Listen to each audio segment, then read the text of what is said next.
Eu quero convidar você a abrir a sua Bíblia no Evangelho de Mateus, capítulo 1.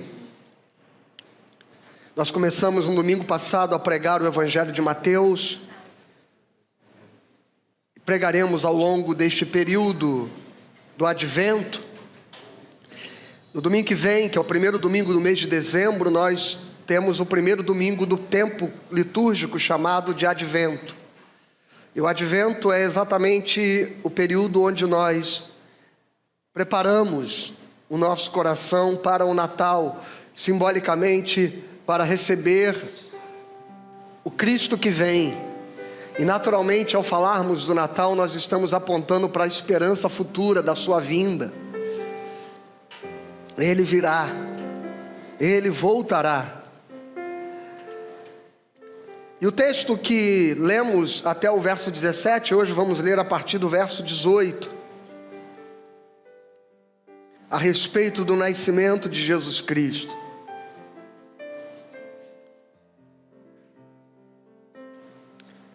Estará na tela a tradução como a minha, que eu estou lendo na versão Nova Almeida, e você de casa também estará vendo na sua tela a projeção desse texto na versão Nova Almeida.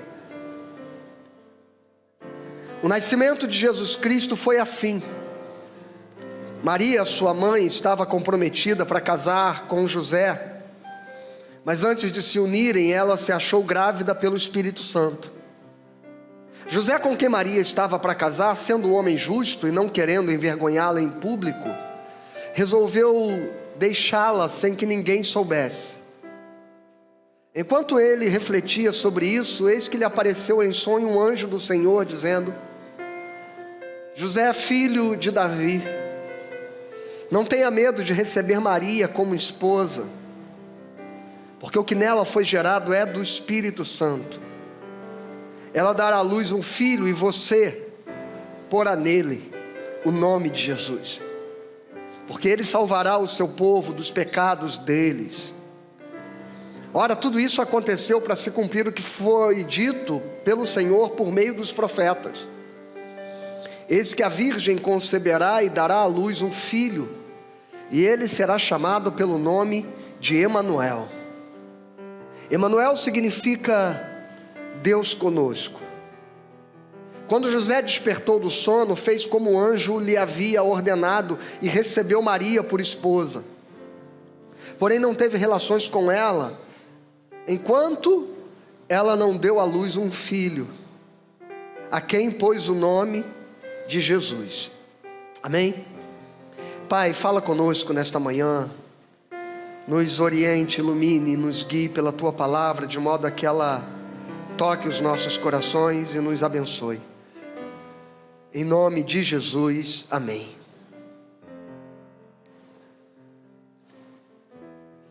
Nós estamos acostumando, de um tempo para cá, a ouvir canções no meio evangélico que nós não damos conta o quanto a música, a sinestesia da música, tanto quanto o modo com que a nossa mente captura melodias e versos cantados e os memoriza mais do que o sermão. Eu, por exemplo, se fizesse uma pergunta aqui, para quem é evangélico desde pequeno, levante a mão, quem está na igreja desde a infância. Amém. Possivelmente, se eu perguntar, se você lembra de um sermão que você ouviu aos 10 anos de idade, você não lembrará de nenhum. Eu, por exemplo, não lembro. Mas se eu perguntar para você, me cante uma canção que você aprendeu na igreja quando você tinha 10 anos de idade, você lembrará, sim ou não?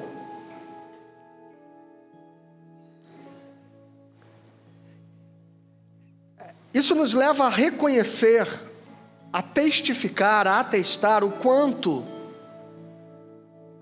É possível que as músicas que nós cantamos, elas produzam muito mais efeito permanente no nosso pensamento, nas nossas memórias, do que os próprios sermões que ouvimos.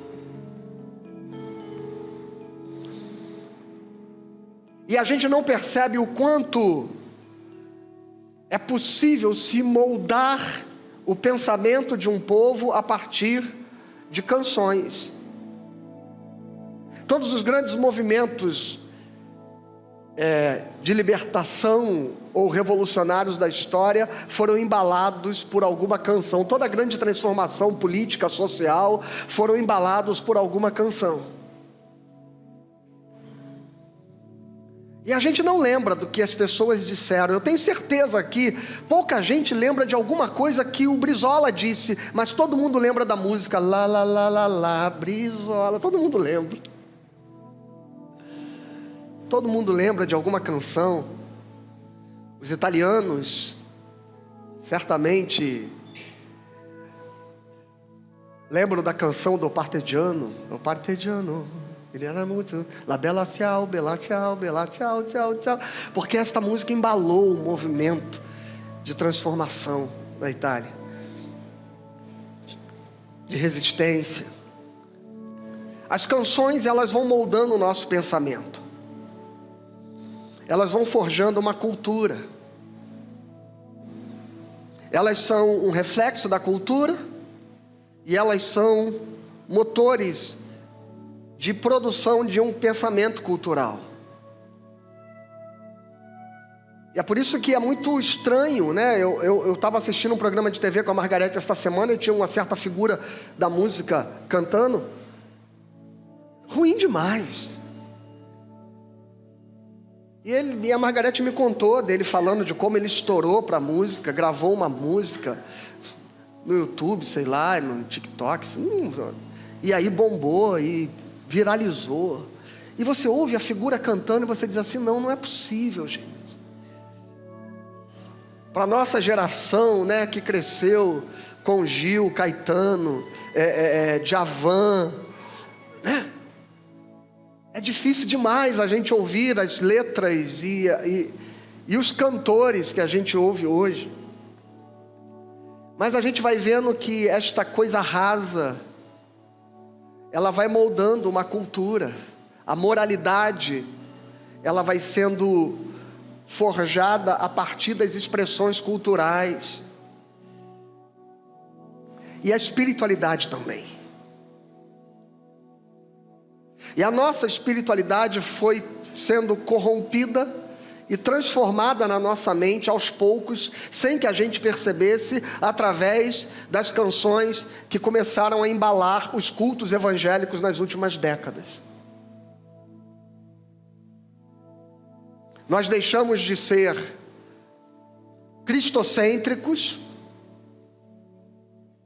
num determinado momento.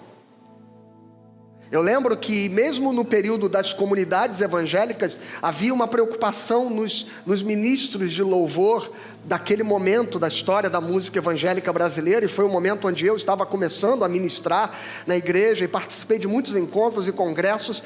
Uma das preocupações centrais das canções é que elas fossem cristocêntricas. Cristocêntricas. As canções apontavam para Cristo, para o louvor de Deus, para a glória de Deus, assim como os cânticos tradicionais da igreja, do protestantismo, eram bíblicos e cristocêntricos. Até um dado momento da história das comunidades evangélicas, nós vivíamos canções cristocêntricas, até que elas se transformaram em canções que permaneciam bíblicas, mas se transformaram em canções antropocêntricas. Ou seja, a gente continuava sendo bíblico, mas agora a Bíblia era usada para reforçar as coisas que faziam bem aos nossos desejos, e as canções começavam a apontar para os nossos sentimentos e para as nossas emoções. E cada vez menos as canções usavam como pronomes o tu e o ele para usar o eu. E se nós pegarmos a grande maioria das canções compostas da década de 90 para cá, ou melhor, dos anos 2000 para cá, para a gente situar num tempo mais preciso, você vai perceber que 95% das canções, o pronome principal das letras é eu, ou algo para mim.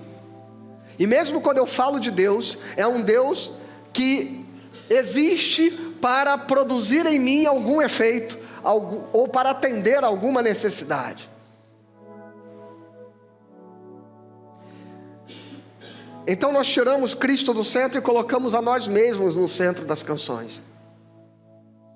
E agora nós, para além de termos tirado Cristo, as canções estão simplesmente retirando a própria Bíblia, a própria Sagrada Escritura, e se expressando com uma teologia maligna. Eu disse isso no grupo de música da igreja outro dia, botei uma canção lá e eu disse, isto não é apenas uma canção estranha com alguns erros teológicos, esta letra é maligna, é perversa, está sendo cantada nas igrejas, está bombando nos aplicativos de música. Ela é maligna e perversa. Por que ela é maligna?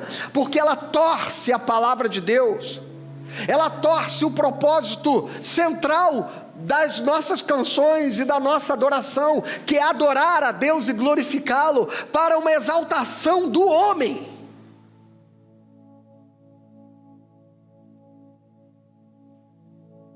Nós extrapolamos de canções que falavam dos meus desejos e de um amor de Deus que é sempre para mim, voltado para mim e para atender às minhas necessidades, para agora ir para um estágio mais grave desta teologia musical evangélica, é onde eu sou exaltado por Deus, adorado por Deus e louvado por Deus. E a canção que eu postei lá é uma que diz que Deus nos céus compõe canções para nós, e que Ele criou o universo para você.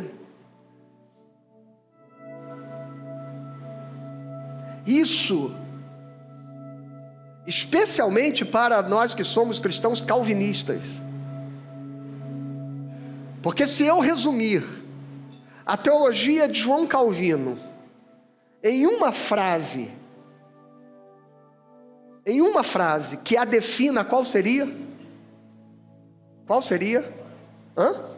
Soli Deo Glória, a glória de Deus. Toda a teologia calvinista nós podemos resumir em um aspecto: a glória de Deus. Tudo é para a glória de Deus, tudo foi criado para a glória de Deus, tudo foi feito dele, por ele e para ele. E agora nós cantamos canções que dizem que tudo foi feito para mim e para nós, de modo que Deus existe em função de mim, em função de realizar os meus sonhos, e realizar os meus desejos, e satisfazer os meus apetites. O problema é que muita gente, quando eu disse isso, disse assim: eu não vejo problema nesta letra. E esta é a prova de como a astúcia do diabo, e a gente vê o diabo no vídeo da Disney, no disco da Xuxa, a gente adora ver as sutilezas de Satanás em coisas onde nós não precisamos procurar. E olha ali, aquele negócio ali, aquilo ali tem mensagem subliminar. Não, não tem mensagem subliminar do diabo nas coisas do mundo, são mensagens explícitas, porque o mundo jaz no maligno. A subliminaridade de Satanás está naquilo que se faz dentro do arraial evangélico. É aqui que o diabo é subliminar, é aqui que ele se finge de anjo de luz.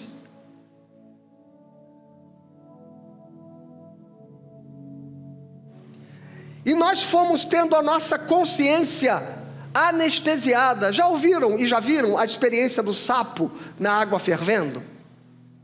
Se você jogar um sapo na água fervendo, o que acontece? Ele pula para fora, imediatamente. Ele imediatamente vai bater na água e vai pular. Mas se você botar um sapo vivo dentro de uma água fria e começar a aquecê-la gradualmente, ele vai ser cozinhado sem fazer nenhum movimento de resistência. Porque o seu corpo vai se acostumando de tal modo com a temperatura, que chega um dado momento que ele não tem mais reações. É isso que a música evangélica está fazendo com as mentes dos cristãos nesse país. Ela está construindo aos poucos uma teologia que, quando chega uma heresia maligna, a gente não consegue perceber. Por quê? Porque a gente foi se acostumando a ouvir estas frases, a ouvir estas palavras, a ouvir esse tipo de teologia. O que isso tem a ver com o texto, pastor, que a gente está lendo sobre José?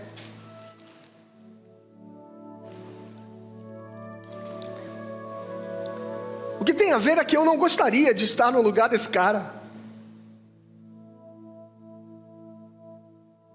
Porque o chamado que Deus fez na vida dele, o propósito que Deus estabeleceu para a vida dele,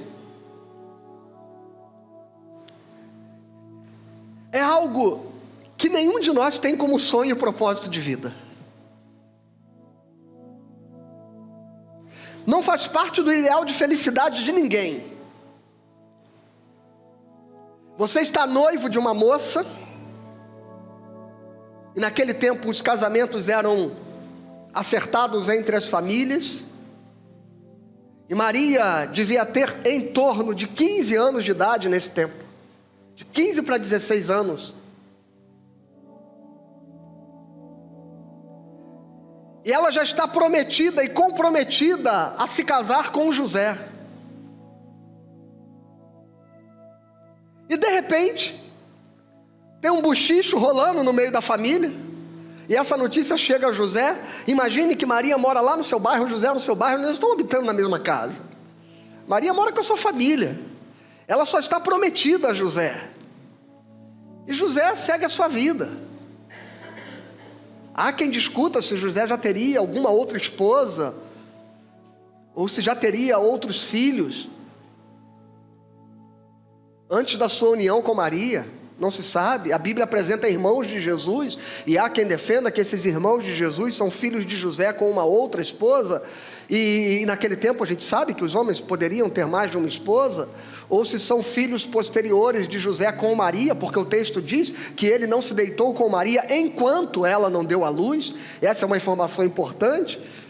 Os nossos irmãos católicos romanos defendem a virgindade perpétua de Maria, que ela sempre foi, mas o texto de Mateus diz que José não se deitou com Maria depois de casar, enquanto ela não deu à luz. A informação "enquanto ela não deu à luz" seria desnecessária se ele jamais tivesse se deitado com ela. O evangelista Mateus teria dito: e José se casou com Maria e jamais se deitou com ela. Seria a informação mais precisa. Mas o texto diz: ele não se deitou com ela enquanto ela não deu à luz ao menino Jesus. Mas discussão à parte a respeito de José, o fato é que ele está aqui, um homem maduro, adulto, tendo uma moça de 15 anos prometida como sua esposa, numa sociedade extremamente conservadora, moralista, com leis rígidas demais a respeito do casamento, do adultério. E de repente surge um bochicho, e a notícia chega que diz assim: Maria está grávida. Grávida de quem? Os boatos correm. E naquela região, a coisa mais comum que acontecia eram as meninas engravidarem de abusos ou de relações, mesmo consensuais, com soldados romanos. Não ache que o processo cultural que a gente vê hoje, que a gente não entende muitas vezes, a gente diz assim: nossa, por que as meninas da favela gostam tanto dos bandidos, e elas se relacionam com os bandidos, e elas se orgulham de namorar bandidos? Há uma relação de poder, de reconhecimento, de identidade que se estabelece nisso. E essa é uma discussão sociológica na qual eu não quero entrar. Mas o fato é que naquele tempo também era muito comum que as meninas acabassem se relacionando com os soldados romanos, ou quando não, eram abusadas por eles e engravidavam deles. E aí aparece a menina de 15, 16 anos grávida, sendo prometida a José. E esse cara agora está diante de uma sociedade diante da qual ele vai virar chacota. E ele então decide despedi-la em segredo, ou seja, ele decide secretamente romper o vínculo do compromisso do casamento. E por que ele faz isso secretamente? Porque o repúdio era público. E quando uma mulher era repudiada publicamente, ela se tornava marcada socialmente, não podia contrair nenhuma outra relação e nenhum outro casamento. Ela estava destinada a ser uma figura marginal na sociedade, porque era normalmente, ao ser repudiada, ela era rejeitada também pelos pais, e sendo rejeitada pelos pais e sendo rejeitada pelo marido, ela se torna naturalmente uma mulher que não pode ser acolhida por nenhum outro homem. Qual é o destino fatal desta menina? Se tornar prostituta. E era por isso que Jesus tinha tanta compaixão e misericórdia pelas prostitutas, porque ele não olhava para elas vendo uma mulher imoral, ele olhava para ela vendo uma mulher que foi jogada a uma condição por homens maus e perversos, por uma sociedade cruel e perversa. E essa era a situação.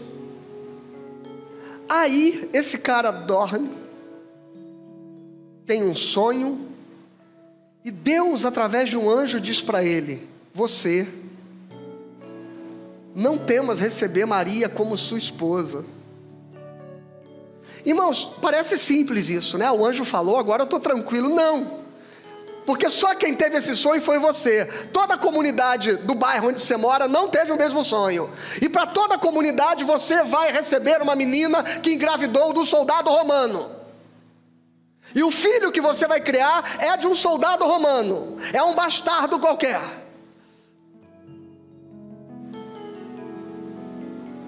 E José aceita esse desafio.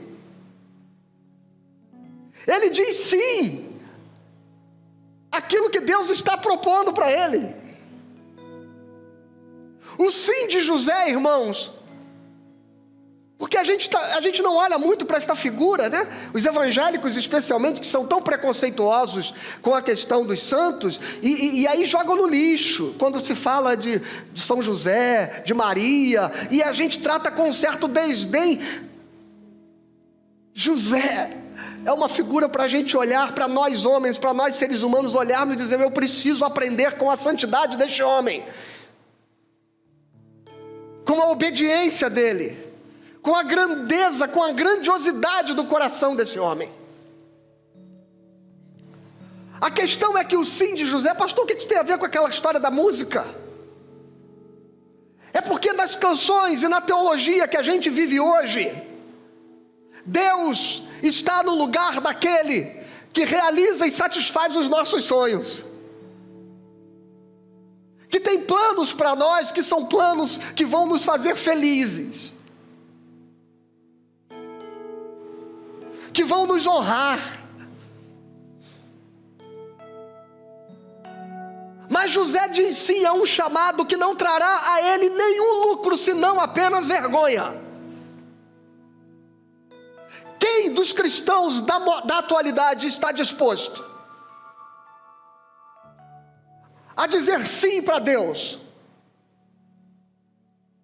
sem que isso seja baseado numa perspectiva de que os sacrifícios que você tiver, Deus irá honrar você? Aliás, ser honrado faz parte de umas frases prediletas das canções evangélicas modernas. Deus vai te honrar, Deus vai me honrar. Tem uma canção que fala de Pedro, quem mandou parar, quem mandou desistir, não tem uma assim? Quem mandou largar a rede, né? Qual é o centro desta canção? Deus vai honrar você. E a fé bíblica nunca foi baseada nisso, irmãos.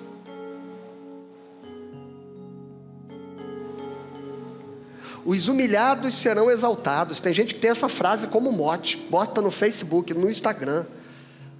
Os humilhados serão exaltados. Toda vez que isto se torna um princípio para a sua vida, não há humildade em você. O que há é apenas orgulho e desejo de honra. Já parou para pensar nisso? Que quando você usa como pretexto para fazer algo ou qualquer sacrifício que os humilhados serão exaltados, na verdade você está buscando honra, exaltação e não humilhação. Então você quebrou a lógica.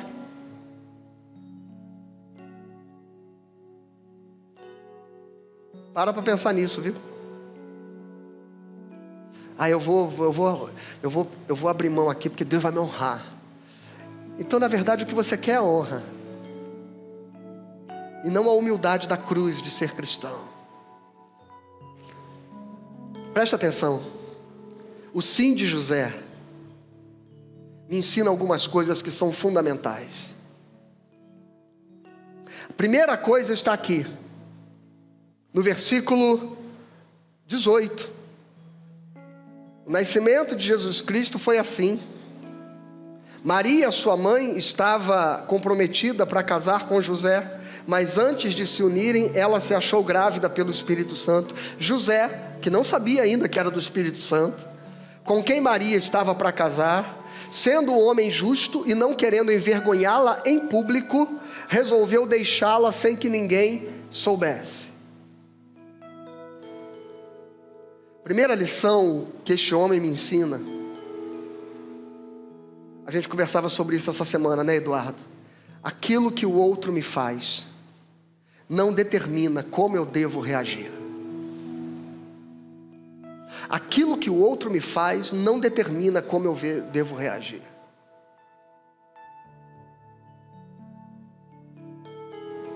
Olha como ele faz eu me sentir, pastor.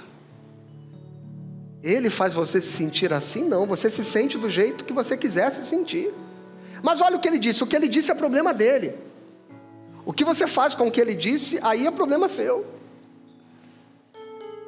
Ninguém coloca sentimentos em você. Ninguém imputa pensamentos em você. Ninguém provoca reações em você. Lembra daquela frase a respeito que o Roberto Jefferson disse a respeito do José Disseu? Ele desperta a mim os meus instintos mais primitivos. Pois é, meu mano. Só que desde o Éden, ou melhor, desde Adão, ou melhor, desde Caim, é que Deus está dizendo: o seu desejo será contra ti e cabe a você dominá-lo. O outro não determina como eu tenho que agir. A traição de Maria, porque até então é uma traição, perceba isso. Até esse momento do texto, José não faz a menor ideia de que tem uma obra de Deus acontecendo. A traição de Maria poderia dar a José a justificativa dele tomar a ação que quisesse, até convocar o sinédrio para julgá-la adúltera e apedrejá-la, ou repudiá-la publicamente e jogá-la a uma vida destinada à prostituição. E ele poderia bater no peito e dizer assim: eu fui vítima. Eu fui vítima. Como eu vejo muitas vezes as pessoas reagirem, responderem, devolverem e dizerem assim: mas eu apenas me defendi porque eu sou vítima nesse negócio. E nesse processo de vitimização, nós encontramos justificativas para as nossas iras, para os nossos ódios, para nós tratarmos o outro no mesmo tom. E a gente se legitima nisso. A gente se legitima nisso. Outro dia eu fui orientar uma pessoa e disse assim: irmão, olha só, o que você disse, o modo como você se expressou. E ele disse assim: mas ele também falou comigo de um jeito que eu não gostei. O que o outro fez a você não implica em como você deve agir. O que determina como você deve agir é quem você é. E o texto diz que José era um homem justo. Que José era um homem justo. Quem é você? Os seus atos só dizem respeito a você e não ao outro. Aí eu gritei com ele porque ele gritou comigo. A sua reação não precisa estar baseada no que o outro faz, mas em quem você é. Porque o desafio de ser cristão é você saber qual é o teu nome e não tornar-se o outro. Porque quando nós permitimos que o outro determine os nossos sentimentos, as nossas emoções, nós estamos permitindo que ele estabeleça quem nós somos. E perder a autonomia da identidade significa dar o controle da sua mente, das suas emoções e das suas ações a um outro externo e estranho a você.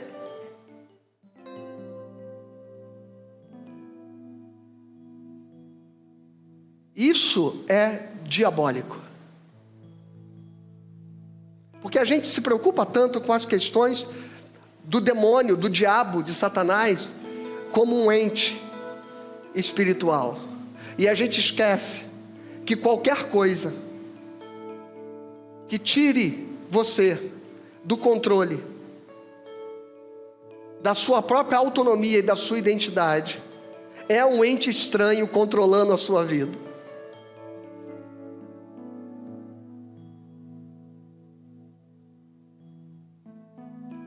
Por isso que quando Pedro fala um monte de besteira a respeito da crucificação de Jesus, Jesus diz assim para ele: para trás de mim, Satanás. Porque não é que Pedro estava endemoniado,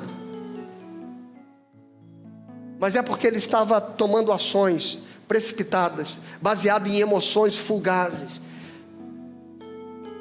que não levavam ele a refletir e a pensar e a dizer de modo coerente aquilo que ele mesmo acreditava. E Jesus sabia quem era Pedro, mas Pedro de vez em quando dava umas doidices, e que por impulso, pela espontaneidade do seu temperamento,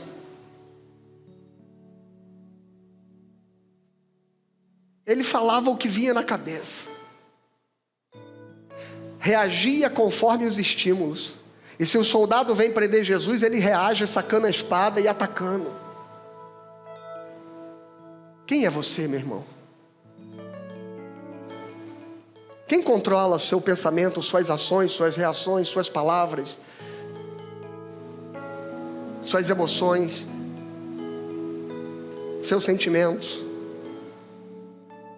Ah, essa pessoa me causa muita... Não, você causa isso a você, não coloque a culpa no outro. Você pode decidir ser e agir diferente. E se está difícil, você vai tratar disso diante de Deus, colocando o seu coração lá, não aceitando sobre a sua vida que esses sentimentos ou que esses pensamentos se dominem. O fato é que o outro não pode determinar quem você é. E José me ensina que ele era justo. Sendo justo, não vai devolver a Maria conforme aquilo que ele podia fazer, veja, por direito. Por direito, ele tinha o direito de repudiá-la, ele tinha o direito de acusá-la, ele tinha o direito de denunciá-la, mas ele não está baseado no direito. Eu não quero saber qual é o teu direito, eu não quero saber se você está certo. O que Deus está dizendo é: quem é você? Porque é isso que vai determinar que tipo de resposta, que tipo de tom, que tipo de sentimento, que tipo de relacionamentos você vai viver com o outro. Não é o que o outro é, mas quem você é. Amém? Esse tipo de cristianismo não está nas canções evangélicas. Não mais. Não mais. Já esteve.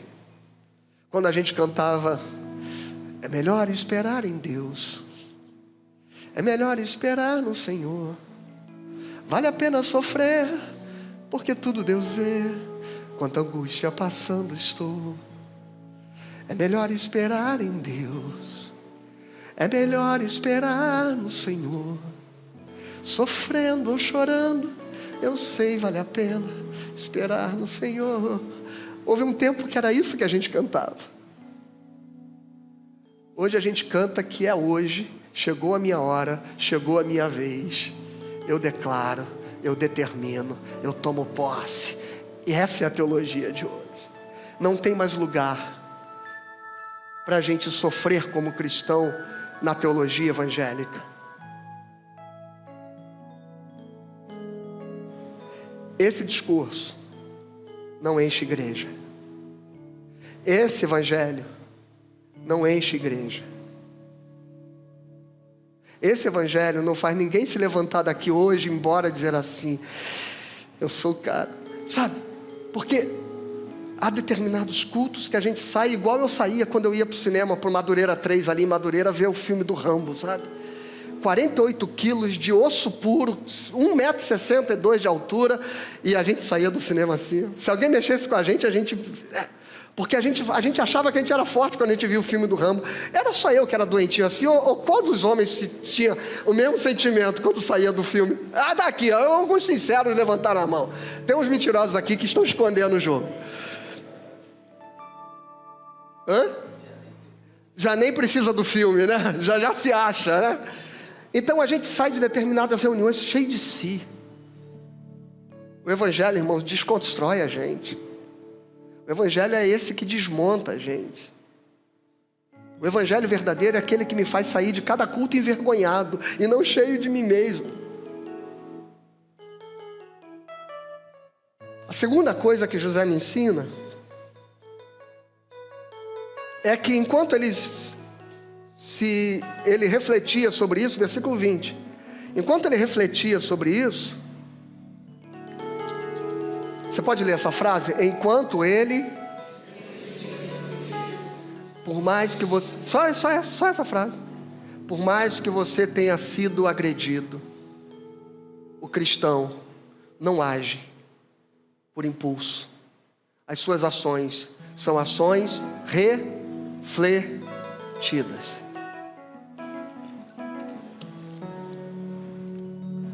E aí sim, a gente continua. Enquanto ele refletia sobre isso, eis que lhe apareceu em sonho um anjo do Senhor dizendo: José, filho de Davi, não tenha medo de receber Maria como sua esposa, porque o que nela foi gerado é do Espírito Santo. Irmãos, imagina se você mora ali no Amazonas, na beira do rio, e você está noivo de uma menina, e ela parece grávida. Ela parece grávida. E aí dá um bafafá danado na família, na cidade, todo mundo. E aí de repente de noite aparece uma figura estranha para você, que você nunca viu, e diz para você: relaxa, é filho do Boto.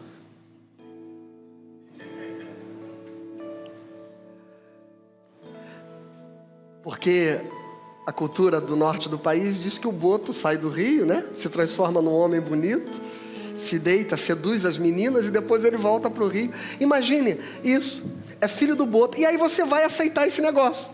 Você vai dizer: ah, é filho do Boto, ah, eu acredito nisso. E aí você casa com a menina, e todo mundo, quando você passa na rua, diz: ah, o corno. E aí você diz assim: sou corno não, rapaz, é filho do Boto. Você percebe o que o sim, para onde o sim de José está levando ele? Porque agora ele vai assumir um filho que todo mundo na rua vai olhar para ele e vai dizer: olha lá, vai ele. Talvez ninguém fale na cara dele, mas ele sabe o que está todo mundo pensando. Se Deus chama você para esse tipo de vida, quem está disposto a dizer sim ao Senhor? Se Deus chama você como chamou o profeta Isaías um dia e disse assim: eu tenho um chamado para você, você vai ser profeta. Não, já sou profeta, assim, não, mas eu vou fazer um upgrade na sua missão, porque agora não só você vai falar como profeta, mas você mesmo vai no seu corpo expressar a profecia. Você durante 3 anos e meio vai andar nu. Você já leu essa história na Bíblia? Que durante 3 anos e meio o profeta Isaías andou nu. E todos zombavam e debochavam dele, para depois de 3 anos e meio Deus dizer para ele: agora que você entende isso, você vai dizer para o povo a respeito de como eu enxergo a nudez do pecado. Isaías obedeceu. Imagina se Deus chama você e diz assim: Oséias, vem cá. E Oséias diz assim: eu estou aqui cuidando da minha vaquinha, porque ele era boiadeiro. E Deus diz assim: você vai casar com uma mulher. Oséias: ô Senhor, que bem, qual é a varoa, qual é a bênção? Você vai buscar ela lá na Vila Mimosa. Aí você vai na Vila Mimosa, vou escolher a mulher mais... Não. Você vai lá e vai escolher aquela que já se deitou com todos os seus amigos. É isso que Deus fala para Oséias. Não é qualquer mulher da vida que você vai escolher. Você vai escolher aquela que já se deitou com todos os seus amigos. E você vai trazê-la para sua casa e vai honrá-la como uma mulher digna. E Oséias vai lá e faz. Depois de um tempo vivendo com ele, ela se cansa daquela vida, ela volta para a prostituição. E ela volta a se prostituir, agora mais velha, já não tem mais a beleza da juventude. E Oséias continua amando aquela mulher, e Deus diz: continua amando. E todos os dias pela manhã, ele escondido deixava uma cesta de frutas, de trigo, de cevada, de pão, na porta da casa dela. Ela acordava, abria a porta, olhava para aquele presente e acreditava que foi um dos seus clientes daquela noite que veio presenteá-la, e ficava toda orgulhosa, acreditando que aquele era fruto do trabalho que ela fez, se prostituindo com os homens ao longo daquela madrugada. Mal sabia ela que era Oséias. E o Senhor disse: é assim que eu amo o meu povo. E mesmo quando eles se voltam para outros deuses, para além de mim, sou eu que os guardo, sou eu que os sustento, sou eu que os livro do mal. O problema é um cristão da atualidade aceitar um chamado desse para a sua vida. Aceitar que esse é o plano de Deus para você. Aceitar que essa é a esposa que Deus escolheu para você. Que esse é o casamento. Porque a gente quer honra. A gente quer que Deus nos dê o melhor de tudo. Que a gente seja feliz. Mas José me ensina que nem sempre o propósito de Deus da minha vida vai satisfazer os desejos do meu coração.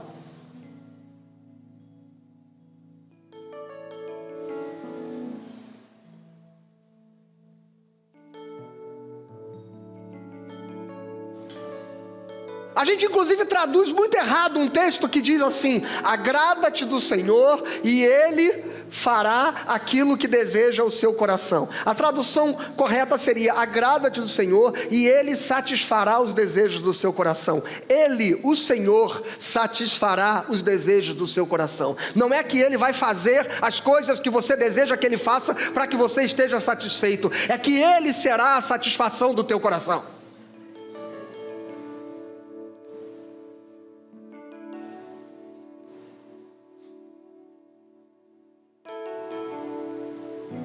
E a terceira coisa que eu aprendo com José, e essa é muito séria, está no versículo 21, que diz: ela dará à luz um filho, e você porá nele o nome de Jesus. De quem é o filho? De Deus. Ele foi gerado pelo Espírito Santo. Mas o Senhor chama José e diz: mas quem dará nome a ele é você. Deus criou todas as coisas. Deus criou o Éden, Deus criou o mundo, a natureza. Deus colocou lá todos os animais e todos os seres viventes. E depois dele ter feito tudo, ou melhor, quase tudo, ele chama o homem e diz: agora é você que dará nome.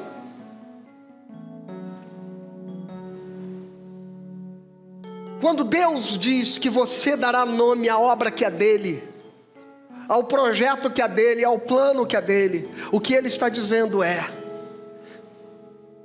que você foi estabelecido pela vontade dele para representá-lo, para ser expressão do próprio Deus. E é por isso que o salmista diz, e Jesus repete esta frase: vós sois deuses. Vós sois deuses. Em que sentido? No sentido em que nós fomos chamados por Deus para representá-lo, para exercer a autoridade dele através de nós. Mas dar nome significa dar significado, construir a identidade de algo, dizer qual será o seu uso e a sua finalidade. É isso que significa dar nome. Eu não sei se você já viu um filme do Monty Python, que uma garrafa de Coca-Cola cai do avião numa tribo, e eles não fazem a menor ideia do que seja a garrafa de Coca-Cola. E alguns passam a adorar a garrafa de Coca-Cola como um presente dos deuses. E cada um começa a dar um significado diferente para a garrafa de Coca-Cola, porque não sabe o que é a garrafa de Coca-Cola. Sabe, nós vivemos um tempo, desde que o pensamento moderno foi reconfigurado, especialmente a partir da filosofia de Immanuel Kant, nós passamos a viver um tempo onde se surgiu um modo relativo de olhar as coisas. Um relativismo que em dado momento se transformou numa coisa conhecida como niilismo. Ou seja, cada um constrói a própria verdade, cada um dá o significado que quiser para qualquer coisa, porque as coisas deixaram de ter significado em si mesmas e passaram a ser significadas a partir de como nós as compreendemos. Este é um poder que Deus dá ao homem. Quando ele diz, você dará nome, o que ele está dizendo é, você construirá o significado desta coisa. Deus nos deu dons, Deus nos deu vida, Deus nos deu uma família, Deus nos deu filhos, Deus nos deu um casamento, Deus nos deu uma esposa, Deus nos deu um marido, Deus nos deu um ministério, Deus nos deu uma profissão, Deus nos deu uma vocação. Mas você é que dará significado a isso, lembre disso. Você é que dará nome a isso. Você é que vai moldar a serventia disso que Deus te deu. E você pode fazer disso uma bênção para você e para as pessoas, ou você pode fazer disso uma maldição.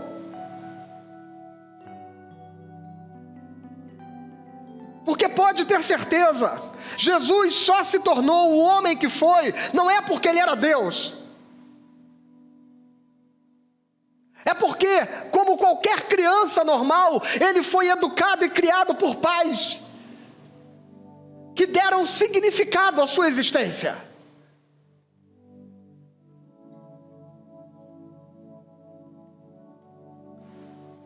Ele crescia em sabedoria, ele crescia em estatura e ele crescia em graça, diz o texto.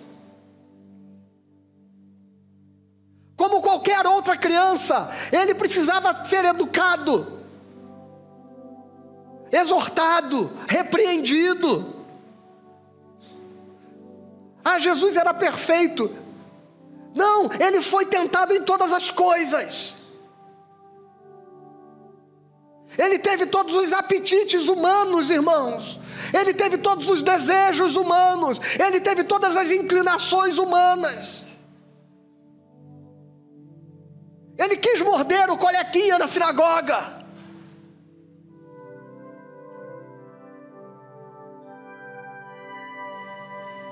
Porque a Bíblia diz que ele experimentou todas as emoções e todos os apetites que nós experimentamos.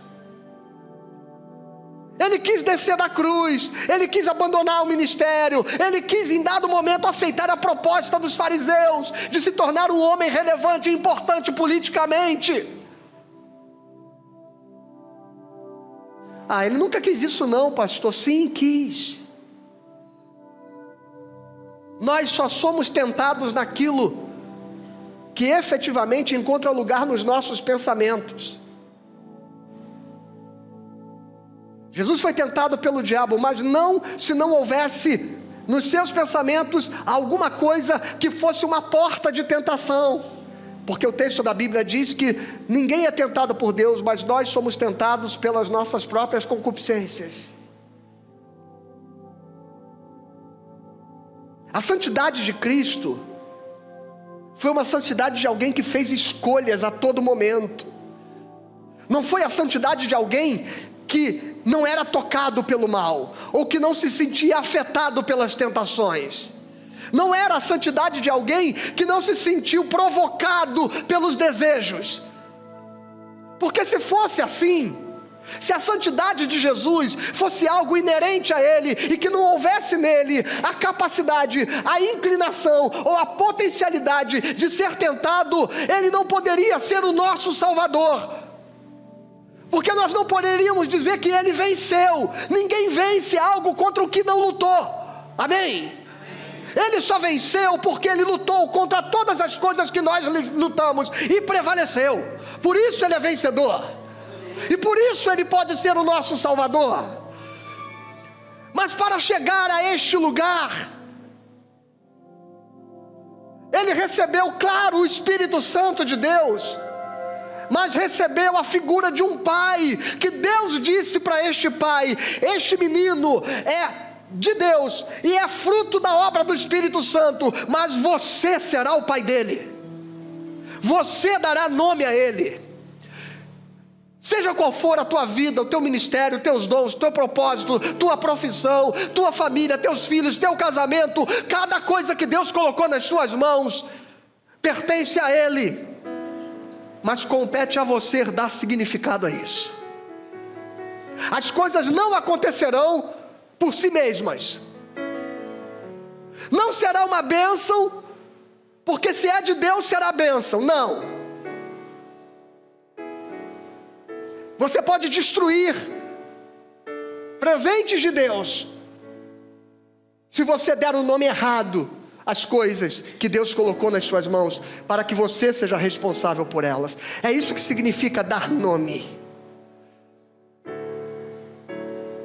E é por isso que quando Deus fala a respeito do seu povo, da obra da salvação, que é uma obra que compete a Ele fazer, e somente a Ele fazer, Ele diz: você é meu povo, quando você era menino eu te conheci, e eu te chamei pelo seu nome. Aleluia. Então Deus está dizendo que a obra dele, Ele faz do começo ao fim, mas há uma obra que Ele começou, e quem termina é você, porque Ele disse: você dará nome.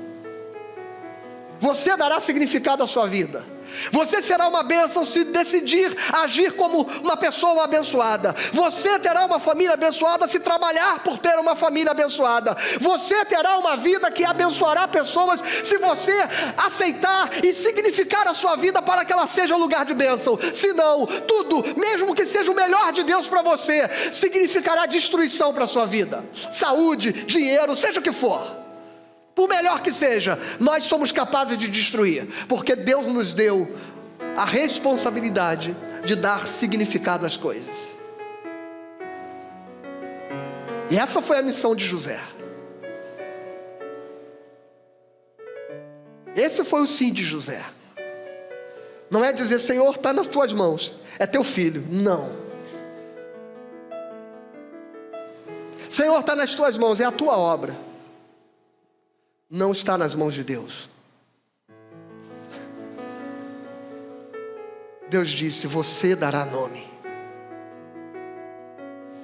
É seu. É para minha glória. Fui eu que dei. Mas você significa a sua existência. Amém? Guarde esta frase: você é quem dá significado à sua existência. Você dá significado à sua existência. Eu assisti com a Margarete no sábado um filme, sexta-feira à noite, De Repente Sexy. Na verdade o nome original é Me Sinto Linda, que é muito melhor do que o nome em português. O nome em inglês é Me Sinto Linda. E é uma menina fora do padrão da beleza convencional, gordinha, cheinha, e ela tem uma autoestima arrebentada. Num dado momento, ela acredita que uma mágica aconteceu. Eu não vou contar o spoiler, ela bate a cabeça e ela começa a se olhar no espelho e se ver uma mulher linda. Você tem que ver o filme para você descobrir que quem dá significado à sua vida é você. Eu não vou contar o spoiler não, assiste lá, é legal. Para que você descubra que você dá nome, que a sua beleza é você que significa e não o outro, que o seu caráter é você que significa, que a sua autoestima é você que significa e não o que alguém fez a você. Não transfira a responsabilidade da sua vida para a mão de ninguém. Não diga que é porque o seu pai foi ausente, porque você foi abusado, abusada, porque você foi violentado, porque você foi oprimido. Não coloque a responsabilidade da sua vida nas mãos de ninguém. Ninguém tem o poder de dar significado à sua vida, só você mesmo.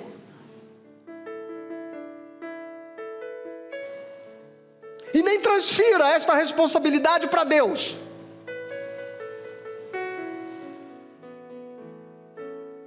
Porque não é responsabilidade de Deus.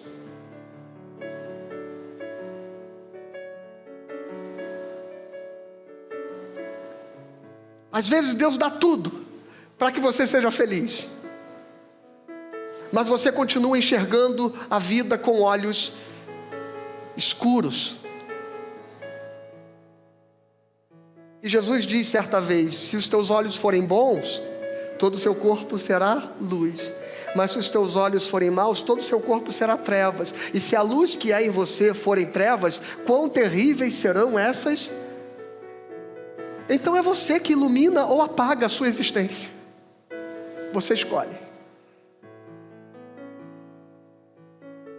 E a última coisa é que o texto diz, no verso 24: quando José despertou do sono, fez como o anjo do Senhor lhe havia ordenado e recebeu Maria por esposa. Porém não teve relações com ela enquanto ela não deu à luz um filho, a quem pôs o nome de Jesus.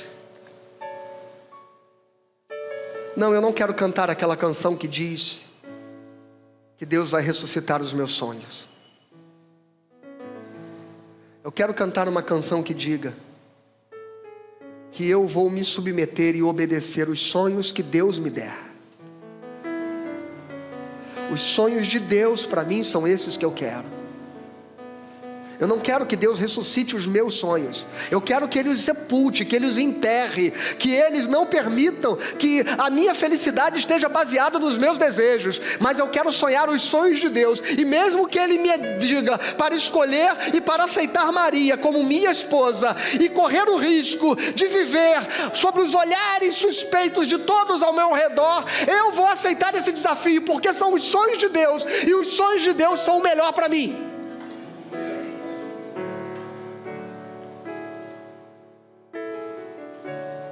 Não é fácil cantar esta canção que nos ensine a morrer para a glória de Deus.